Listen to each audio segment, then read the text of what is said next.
Co-powered by Techno.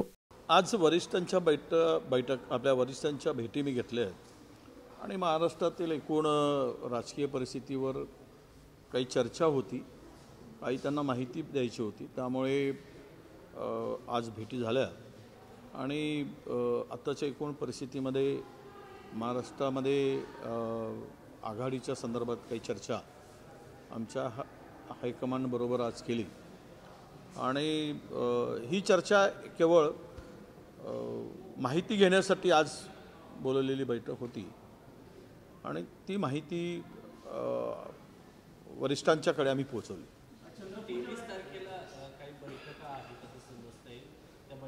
23ला आमच्या नेहमीसारख्या आम्ही 2-2, 3-3 जिल्ह्याच्या बैठका प्रदेशचे प्रमुख नेते आणि प्रभारी मिळून घेत असतो। त्याचा विभागवार आढावा, जिल्हा आणि मतदारसंघनिहाय आढावा असा तो त्यामागचा उद्देश असतो। एकूण परिस्थिती आपल्या लक्षात यावी म्हणून ह्या बैठका आयोजित केलेल्या आहेत। 23 तारखेला चंद्रपूरला बैठक आहे, 23ला संध्याकाळी भंडारा आणि गोंदिया, सकाळून गडचिरोली आणि चंद्रपूर या बैठका आयोजित केलेल्या आहेत आणि त्यामध्ये विधानसभा वाईज आढावा त्या ठिकाणी होणार आहे।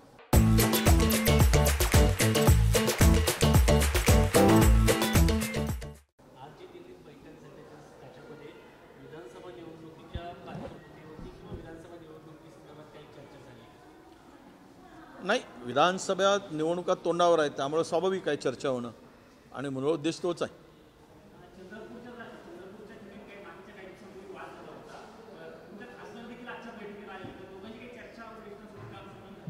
नाही नाही, तशी कुठलीही नाही। त्यांना स्वतंत्र बोलावून त्यांच्याशी चर्चा झाली असेल तर मला माहीत नाही, पण या संदर्भात कुठलीही चर्चा नाही आणि मला वाटतं की तो गैरसमजातून निर्माण झालेला विषय होता, त्यावर पडदा आम्ही टाकलेला आहे।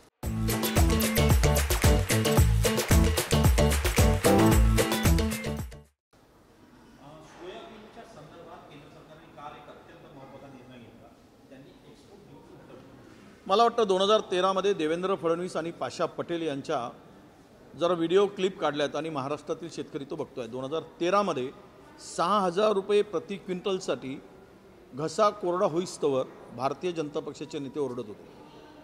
16 मध्ये म्हणजे 13 मध्ये आणि 2024 मध्ये जर सोयाबीनला आज दर हा 3,900 ते 4,100 रुपयापर्यंत मिळत असेल, सर्व पेस्टिसाइडचे दर वाढलेत, खताचे दर वाढलेत, मजुरांचे दर वाढलेत आणि सोयाबीनचे दर पाडले गेलेत, कारण अदानी समूहाने 1,38,000 टन तेल आयात केला होता आणि त्यामुळं या सर्व प्रकरणामुळे सोयाबीनचे दर पाडले।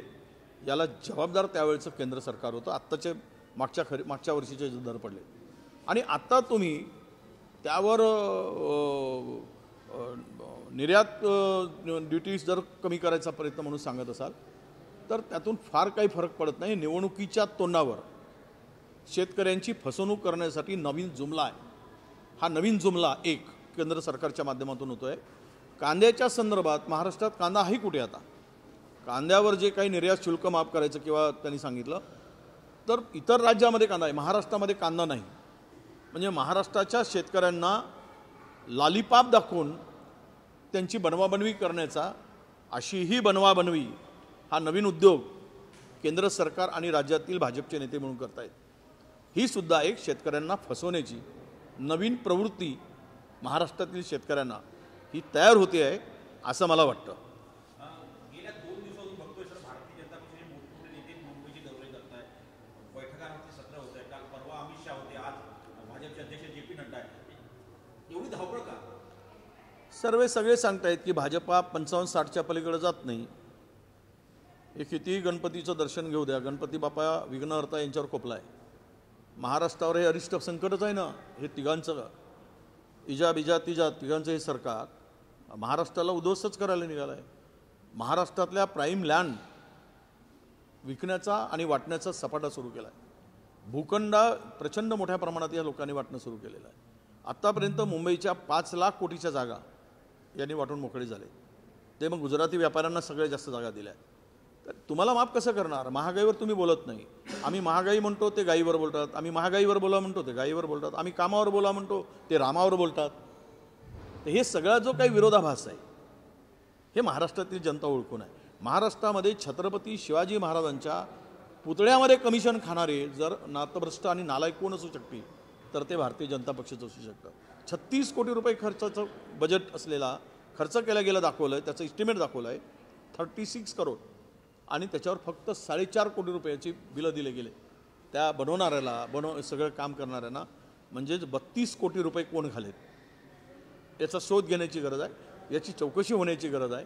महाराष्ट्रामध्ये महिलावर अत्याचार होत असताना देशाच्या राष्ट्रपती तरुण लहान मुलीवर ते मात्र पश्चिम बंगालवर बोलतात आणि आमच्या महाराष्ट्रावर बोलत नाही. हे जे किळसवाणं राजकारण आहे हे सर्व बघत आहेत. दररोज 5 महिला आणि आमच्या छोट्या मुली या वासनांच्या बळी पडत असतात. तुम्ही त्यावर कायदा सुव्यवस्थेवर बोलत नाही.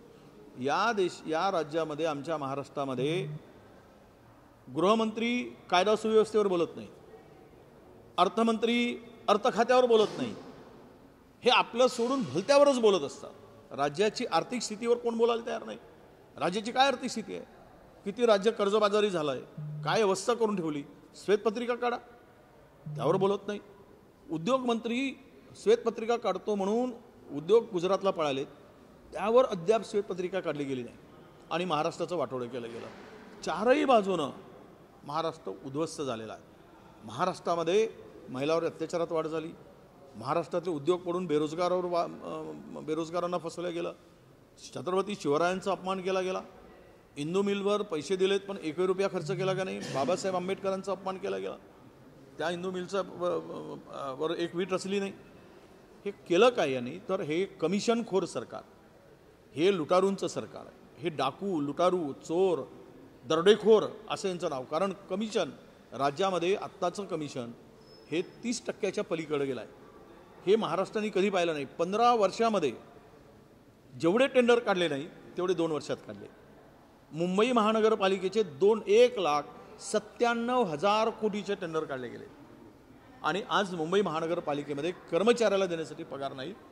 ही परिस्थिती राज्यामध्ये निर्माण झाली. म्हणजे लुटारूंची टोळी या राज्यावर बसलेली आहे. इतकं भयानक आहे.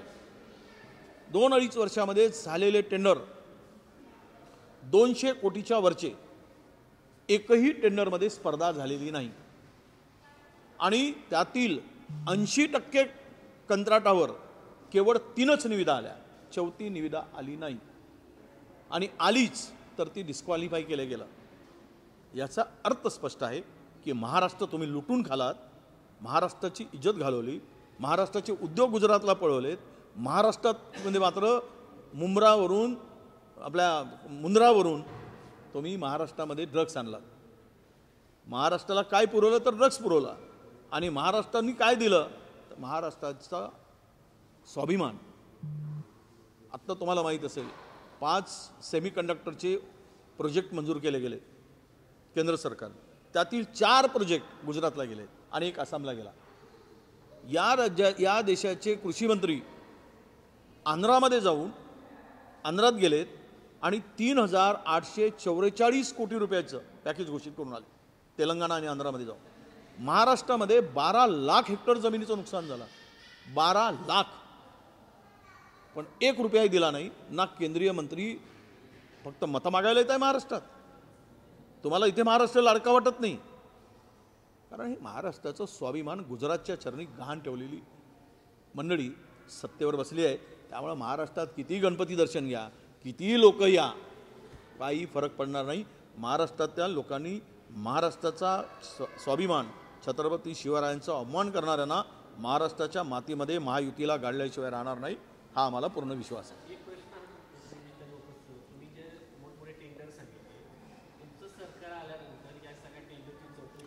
100% होईल. सर्व टेंडरची चौकशी करू. हे जे वाटले गेले आहेत खिरापत आणि पैसे कमवले गेले आहेत, PWDचा बजेट 15 लाखाचा, 15,000 कोटीचा आणि 1 लाख कोटीचे टेंडर काढताय. हे काय चाललं आहे? MMRDA मध्ये 27,000 कोटी रुपयाची तरतूद, आणि टेंडर काढल्यात 1,34,000 कोटीचे. म्हणजे महाराष्ट्र तुम्ही उद्ध्वस्त करायला निघालात. लायबिलिटी, केवळ लायबिलिटी 2 लाख कोटीची करून ठेवली. मुंबई महानगरपालिकेमध्ये टेंडर काढत असताना 1.5 टेंडर काढला जातो. 1,000 कोटीची तरतूद असेल, 1,500 कोटीचा, पण यांनी 3,000 कोटीचे टेंडर काढले. हे काय चाललं आहे? महाराष्ट्राच्या तिजोरीत पैसा नाही. कोतवालाला देण्यासाठी पैसे, पगार देण्यासाठी, अंगणवाडी सेविका, आशा वर्कर, पोलीस पाटील, महाराष्ट्र विकलाय, अक्षरशः उद्ध्वस्त केला.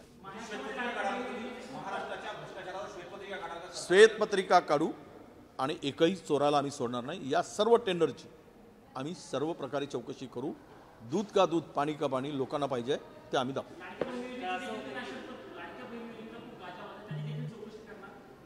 नाही, लाडक्या बहिणीची चौकशी करण्यासारखं काही नाही. हे केवळ मतासाठी केलेला, निवडणूक सरकारी तिजोरीतून मत मिळवण्यासाठी केलेला उद्योग आहे. मध्य प्रदेशामध्ये आम्ही माहिती घेतली, मी ते दिल्लीत सांगतोय, 2 महिन्यापासून लाडक्या बहिणीच्या खात्यामध्ये पैसे गोळा झाले नाही, म्हणजे तिकडे फसलेत. महाराष्ट्र फक्त कागदावर लाडकी बहीण योजना मध्य प्रदेशमध्ये बंद केलेली नाही. ही निवडणूक झाली महाराष्ट्राची की ती पण बंद होणार. 2 महिने, जर आता 3रा महिना सुरू आहे, तुम्ही जर तिथे पैसे टाकत नसाल तर महाराष्ट्रामध्ये लाडक्या बहिणींचं काय? अरे महागाईचा एवढा उच्चांक गाठला आहे.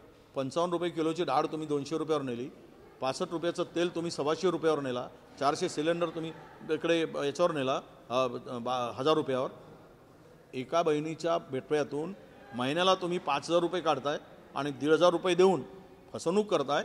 आणि महिला, आमच्या भगिनी म्हणतायत की तुम्ही 1,500 आणि आमची सुरक्षा होणार आहे का? महाराष्ट्रामध्ये सर्वाधिक महिलावर अत्याचार होणारं हे पहिलं राज्य झालेलं आहे. विकासामध्ये तर आम्ही गुजरातच्या मागे गेलो. एकेकाळी गुजरात कुठेच नव्हता. गुजरातला आता पुढे गेला आहे आणि महाराष्ट्र मागे गेला आहे. कायदा सुव्यवस्थेमध्ये सुद्धा किंवा महिलावर अत्याचारामध्ये महाराष्ट्रात कधीच अशा घटना घडत नव्हत्या. तर त्यामध्ये महिला म्हणतायत आत्ता की तुम्ही आमची सुरक्षेचं पहिले बोला. हे 1,500 रुपये तुम्ही तुमच्या खिशातून देत नाही. आणि श्रेय एवढं चाललं आहे तिघांचा. तो म्हणतो माजी मुख्यमंत्री, आपला मुख्यमंत्री म्हणतात मुख्यमंत्री लाडकी बहीण, तर अजित पवार ऐकायला तयार नाही. तिसरीकडे ते देवाभाऊ लाडकी बहीण, अजित पवार लाडकी बहीण.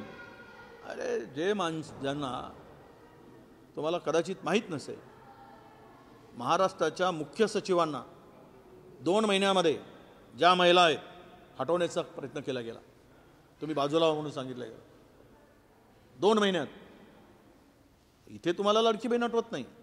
महिलाला एकमेव महिला पहिल्यांदा जर त्या मुख्य सचिवपदी त्या ठिकाणी बसल्या, 2 महिन्यात बदलत आहे. आणि लाडकी बहीण काय आहे? हे निवडणुकीसाठी केलेला हा एक सोंग आहे. बहिणी समजून आहे, त्यांनाही माहीत आहे. म्हणून आम्हीच सांगितलं लवकर पैसे काढून घ्या, खात्यात जमा झालेले, परत कधी घेतील काही सांगता येत नाही. तर बहिणी लगेच जाऊन लाईनीत लावून आमच्या काढून घेत आहेत. त्यामुळे याचा काहीही परिणाम त्यावर होणार नाही. Yes, thank you.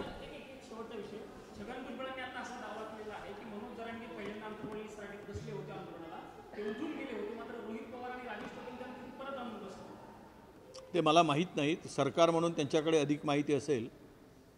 पण लाठीचार्ज केला नसता तर मनोज जरांगे नावाचा नेता महाराष्ट्रामध्ये मिळाला नसता.